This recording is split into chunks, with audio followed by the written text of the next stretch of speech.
Good morning. I'd like you to think about this talk as an impressionistic painting. I'm not going to get into the details of the climate science. There's not going to be any equations, hardly any numbers.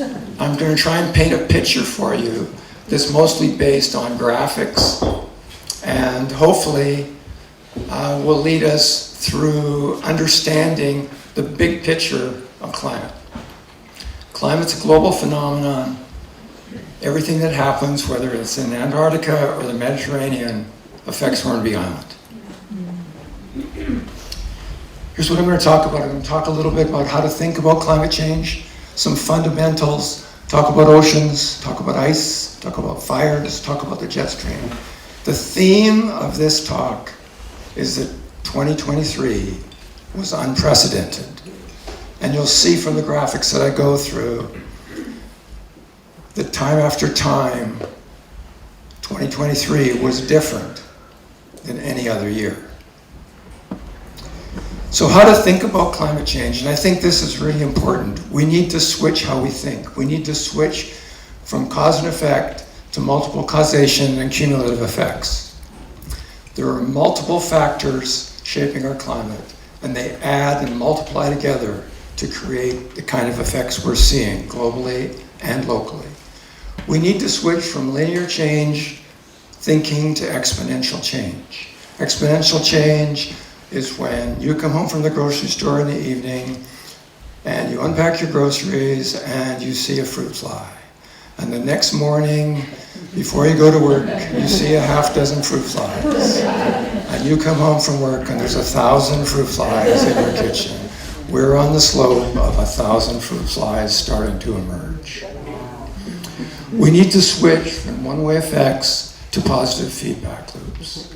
Positive feedback loops are when things happen and they reinforce themselves. So think of it this way.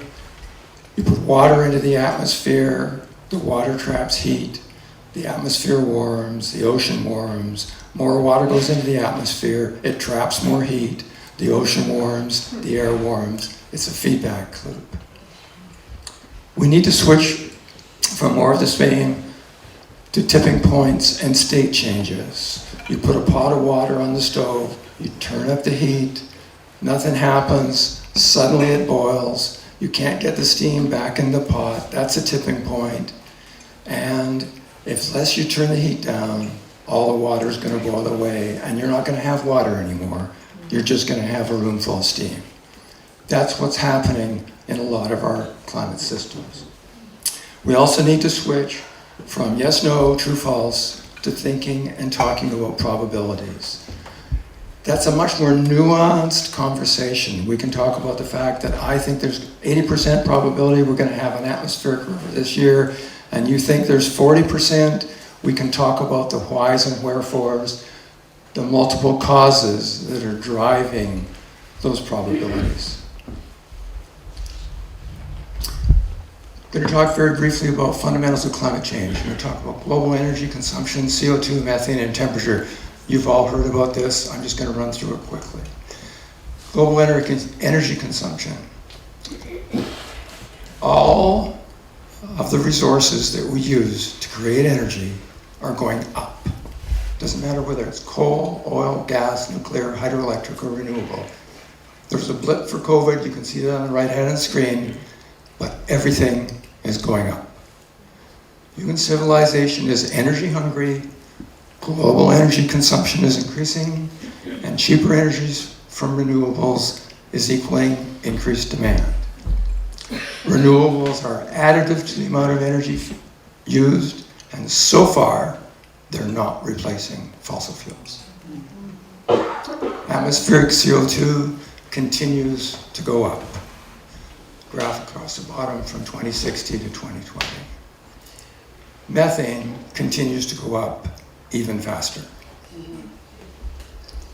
Global temperatures, the black line is 2023. I'm going to talk a lot about anomalies, but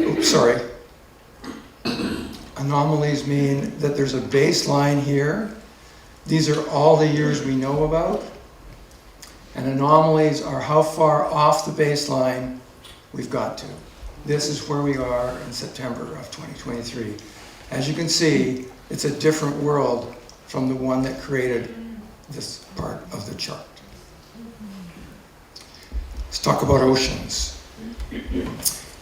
As go the oceans, so goes the climate on the planet. Oceans are a sink for heat and currently absorb about 90% of the warming caused by humans. The oceans are warming 2 times faster than the air, and the deep ocean is warming faster than expected.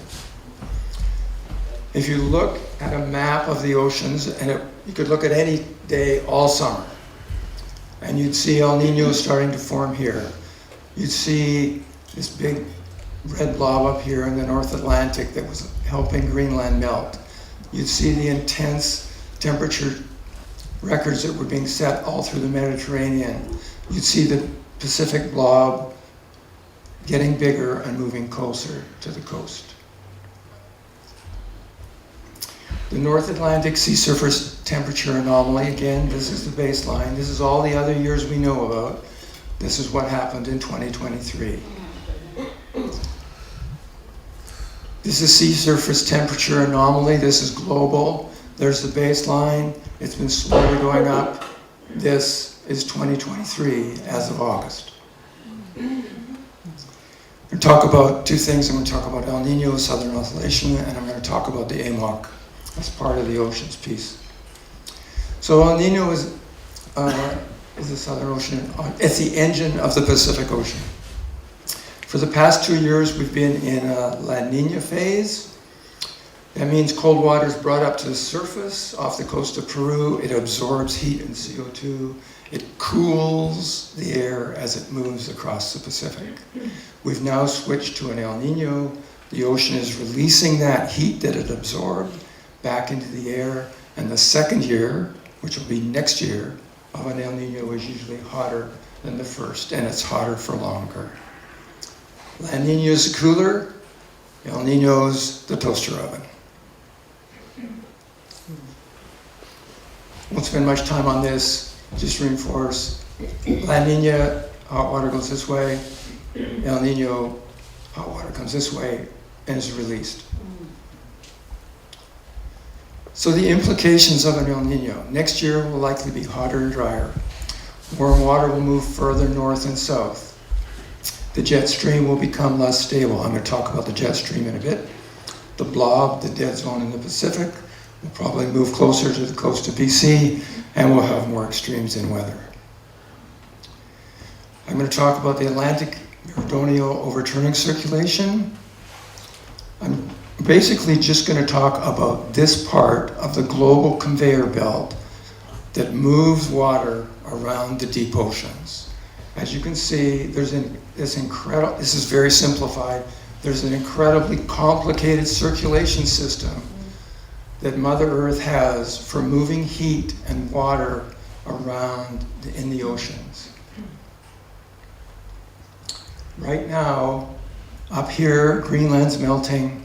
It's putting more and more fresh water on top of the salt water. It means that this part of the circulation system is starting to break down. So AMOC regulates many of the factors contributing to global climate. The Atlantic is warming faster than the Pacific. The AMOC is slowing down and becoming more erratic. As I said, mostly due to the melting of Greenland ice. The collapse of the AMOC is now likely. Earliest could be in a couple of years. That's not very probable. But there's a recent paper that's looked at the analysis and said the midpoint of that likelihood of collapse is, at least in the very northern part, is 2050. So what are the implications of an AMOC collapse? Europe will be cooler, there'll be less warm water transferred into the North Atlantic. Less heat generally will be transferred from the tropics to the poles. We'll have warmer tropics, more hurricanes. The east coast of the US and Canada will experience a 1 meter rise in sea level. Amazingly enough, the AMOC transfers and pushes the Atlantic Ocean over towards Europe. Once that push stops, it'll backwash across the Atlantic. We'll have bigger ocean waves, and we'll have a disruption of the ocean circulation system. We don't really know what that means, and we'll have more extreme weather. Okay, the overall implications of warmer oceans. More unpredictable extremes in weather. The oceans will become more acidic, less oxygenated, as they absorb more CO2, and they'll become more toxic. Storms, hurricanes, typhoons, deep lows will increase in intensity. They'll occur further north and further south. A good example of those is Hurricane Otis that just dismantled Acapulco. Storms will move slower. They'll carry more atmospheric water. We'll have more intense rain, more atmospheric rivers, and there'll be a change in the jet stream, which will change how the storms move across the planet. I'll talk about that in a bit. And there's a positive feedback loop. Water vapor in the atmosphere traps more heat. That means the air and the ocean warms up, more evaporation, it traps more heat. Another example of a feedback loop. Let's talk about ice, because we need to talk about the main factors, which is what I'm hitting here, that contribute to global climate. The Arctic and Antarctic are warmer 4 to 5+ times faster than the rest of the planet. The land glaciers are melting. What you want is a nice, smooth snow surface in the Arctic, all the glaciers, and in Antarctica. That gives you lots of reflection, and you reflect lots of heat from the sun back via infrared into space. If you don't have that nice, smooth, white surface, the ice will start to absorb more energy, more heat. Permafrost in the boreal is melting, it's releasing methane, there's a feedback loop there. Greenland ice sheet is melting. There's a tipping point there that I talked about in terms of the breakdown of the AMOC. Recent intense rainfall and microcracks in the ice sheets, whether it's a glacier, whether it's Greenland, whether it's the Antarctic, means that there's rivers forming on the top of the ice sheets that increases the ice melt. Ashfall from fires on ice reduces the reflectivity. Those little black specks absorb heat, contribute to melt. Changes in surface texture and color means that there's less heat reflected back into space. There's a feedback loop. And as I mentioned, increased melt, especially in Greenland, is going to lead to the disruption of the AMOC. You can see here from Greenland, this is base ice status. The red this summer was considered to be in a thaw state rather than a frozen state. That means it's starting to melt. Doesn't mean it's all melting, it just means it's in the potential to melt. If we look at Antarctica, Antarctica is a landmass with all kinds of ice on top of it, and it has barrier ice all around, similar to the Canadian Arctic. This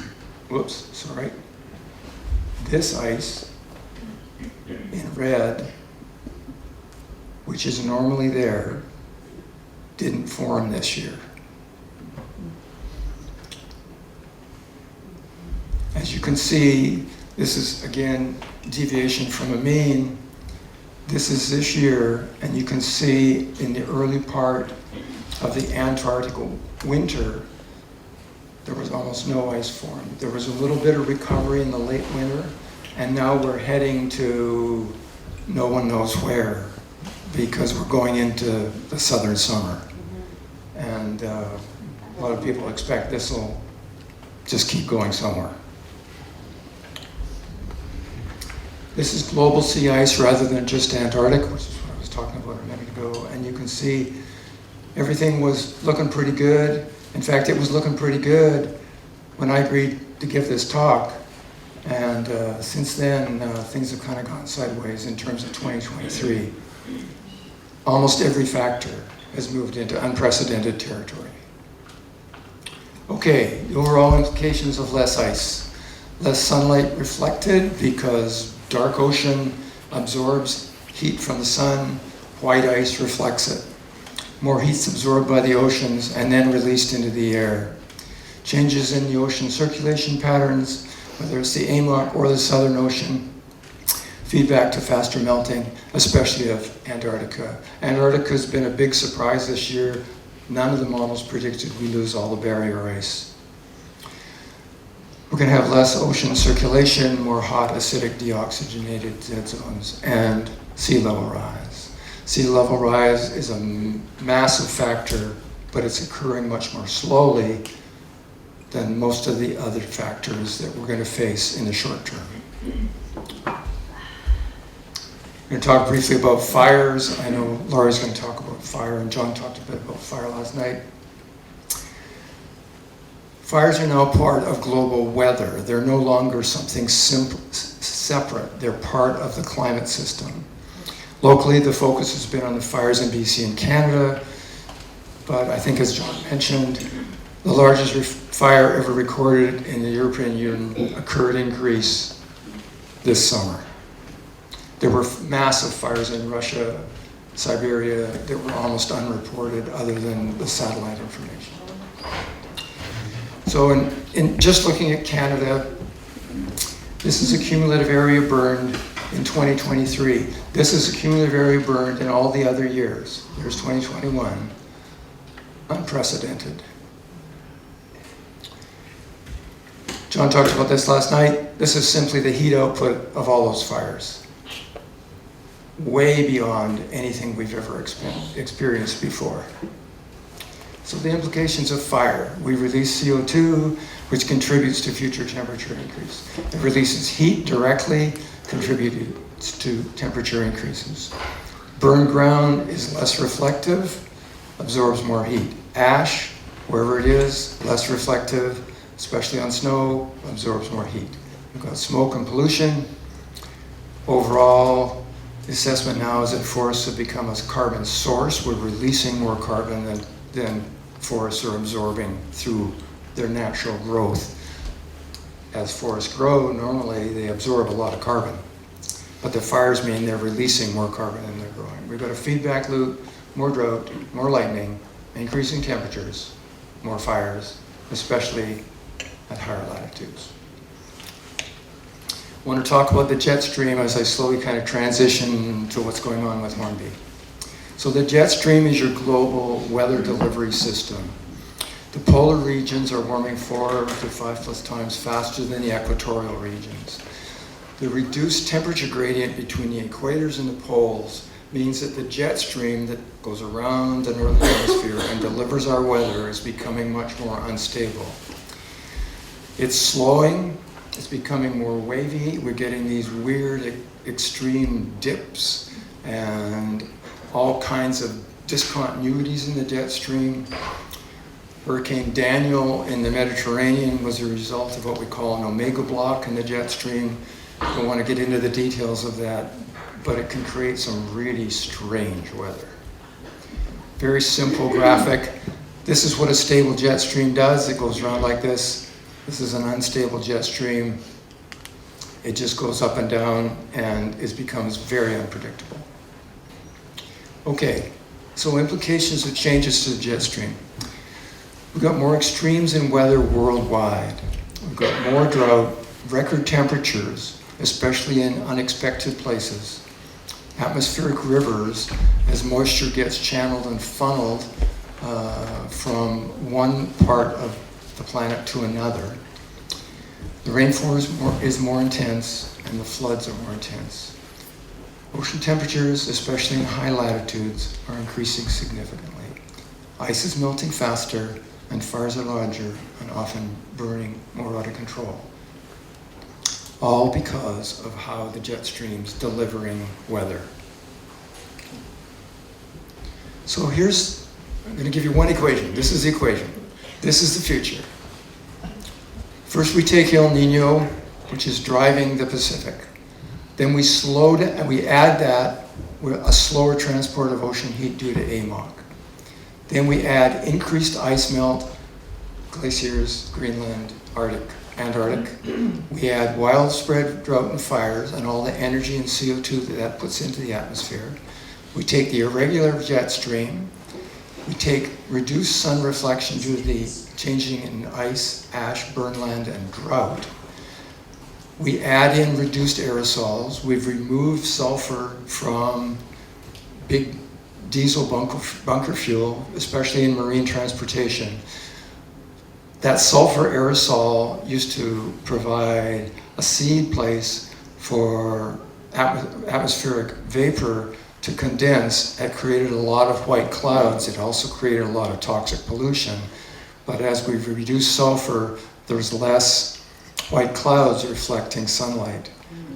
It's one of those things where you fix one problem and you've created another one. We've also got a solar maximum. The sun goes through an 11-year solar cycle. We're heading for a solar maximum next year. That means there's more energy coming from the sun towards the earth than there is at a minimum, which is 11 years ago, when the sun was far less active. So far fewer coronal mass ejections, far fewer big solar flares, including the big ones like X-rays and stuff. Okay. That's the future. Try and paint this picture for Hornby Island. As I said, the jet stream delivers our weather. This is a jet stream. It's doing all these strange things. We don't know if it'll split. We know that this split can lead to atmospheric rivers. We have no idea what it's going to look like this coming winter. Down here you can see the effect of El Nino. The toaster oven is on. Okay, so summer on Hornby Island. More extremes, more heat, more drought, increased fire hazard, more smoke, tree deaths and insect outbreaks, and probably more marine heat waves, which will impact the Salish Sea and marine life. If we think about Hornby Island winter, this winter, probably next winter, more extremes in weather. It'll probably be warmer, higher freezing levels, less snow. There'll probably be fewer storms. El Nino usually does that as it warms up. But the storms will be more intense. There'll probably be more wind, more rain. There's a possibility of the kind of storm that we had in October of 1962 when Typhoon Frida came through here, if anybody remembers that. A lot of wind. A lot of rain. We'll probably have an increased likelihood overall, again on a probabilistic basis, of atmospheric rivers. So more rain, more flooding, maybe more erosion, although Hornby Island's pretty well drained. You don't have a lot of sites that are susceptible to massive blowout due to flooding. The storm tracks will be less predictable. I wouldn't want to be a weatherman trying to predict exactly what the weather's going to be this winter. And we'll probably have more wind throw, because when these slow-moving, intense storms come in, they just pack a lot of wind, as you can tell from some of the hurricanes that have been forming in the Pacific this year. Okay, wrap this up. The science of climate change has been known for decades. The speed and impact of climate change is likely to increase over the next 5 years. The extremes of heat, drought, wind, fire, and flood will likely be more extreme, largely due to El Nino and all the other factors I talked about. And we're close to or past some significant tipping points. That's the world we need to live in.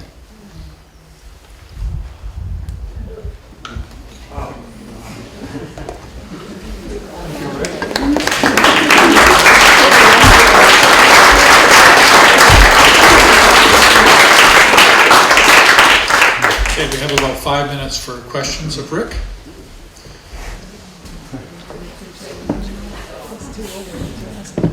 Yes. The whole time you were thinking, or you were talking, I was thinking, you know, I'm also a scientist. You know, I sort of follow climate science a little bit. I see so little in the media I mean, so what you described is like a perfect storm of natural forces, right? Anthropogenic, obviously. But then what about the perfect storm of politics and information and denialism and industrial greed and et cetera, et cetera? And, you know, what is to be done with that? And what's the relationship between the two? You know, this is really what comes up for me. I don't know if that's a question, but you know, what is your take on that? Well, let me tell you a story. Yes, please. Imagine it's 2026, 3 years from now, and we're gathered in this hall. And the people of Hornby Island have brought all their grandkids, and they want to hear the story of how we got to 2026. And the story goes like this. In 2023, the people of Hornby realized that big industry and big government was not going to do anything to save them. They realized that they couldn't save the planet, but they could make a decision together to not make it worse for their kids. So they signed a pledge to say we're going to reduce our personal climate carbon footprint from 20 to 25 tons of CO2 a year to the global average, which is 5. And to do that, we're going to make some big changes on this island. And the changes are going really well. We shut down the gas station in 2025 and replaced it with a solar-powered charging station. Almost all vehicle transportation on the island is now electric. We put in place a program to transfer all heating and cooking to electric, heat pumps, etc. We'd rallied together and realized we needed to protect our water system. 3/4 of the houses and properties on Hornby Island now have a reservoir of at least 1,000 gallons that can also act as a fire reservoir to keep fire in check. We've put a fire training program in place for everybody who gets off the ferry because we know that the highest risk to Hornby is man-caused fire, and we need to educate people so that we don't have fires. The story is one for you to write. It's a story of big change. But you can write that story for Hornby Island. No one else is going to write that story for you.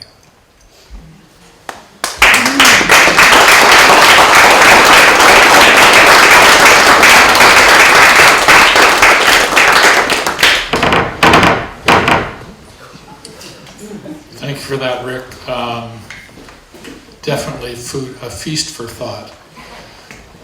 When we put this panel together, I'll just want to comment on his comment briefly, then we'll get to you. We realized that when these talks were given today, they were going to, I think, cause a lot of thought and what we can do in response to what is obviously happening to us. And this may require another session, a workshop dedicated to exploring some of these ideas and other ideas on how we adapt. How can we adapt as this on our little island here on the West Coast? Can we really make a difference for our own lives and our families? So thank you for that, Rick. That was great. Time for a couple more questions. Yes. Just a couple of things talking about that. This is a tremendously upsetting concept when we're moving forward. And I think you've really hit the nail on the head when you talk about bringing it back to a community level. I think we need to be radically local to tackle this. Notwithstanding that, I still think it's worthwhile getting the politicians and telling them what's important to us. They need to step up. My God, John mentioned that Canada's really lagging behind in what we can do. And I know this may sound really simplistic, but a simple thing that you can do whenever anybody talks about natural gas, tell them that's actually methane you're talking about. So people are pumping methane into their homes, they're burning methane in their stoves, they're doing all of that stuff. Calling it natural gas is a huge whitewash. A small thing, but that's how you build community. You build community with small things that you all agree on, you get together and you do things. I think this is the future. But we're all still alive, we all still have compassion and love in our hearts, and if we get together as community, become radically local, and do this, this community may survive. Because we want people like us to be the ones that survive this. Not the people like Rich Kruger, whose name I think perfectly epitomizes his whole ethos. Rich Kruger. Yeah. Thank you.